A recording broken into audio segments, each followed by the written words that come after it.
if I was to preach in this passage, I'd actually emphasize what seems to be the least important verses, and that's verses 30 and 31.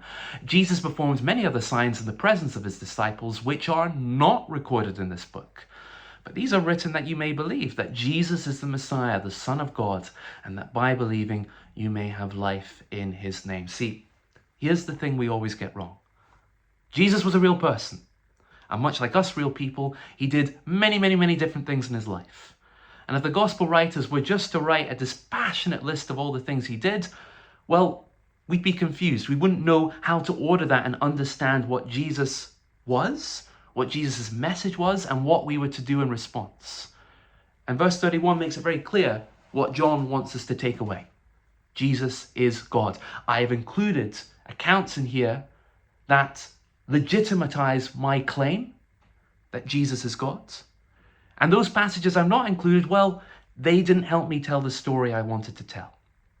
That does not mean those things did not happen or that they are unimportant. You see, I get very annoyed with people who say, well, that's not in the Bible, so I'm not going to believe it. Or this is not considered in the Bible, so it must not be a relevant matter. No. There are many, many different things that happened in Jesus' time that are just not recorded, may not be in any of the four Gospels. And we've got to expand our biblical knowledge with our reason, our experience, to apply Christ-like principles to new situations. For example, when I think about the neurodivergent community, those who might classify themselves as ADHD, autistic, people with learning difficulties, and similarly, people with various mental health problems. They often look at these passages and say, Jesus is doing a lot of curing of people we might today say had mental health problems.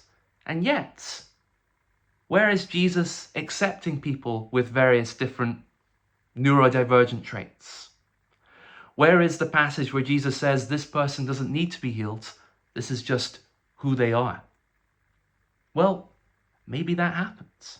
But for the gospel writers who want to expose this Jesus who does miracles of healing, those passages are perhaps underwhelming for the audience of their time.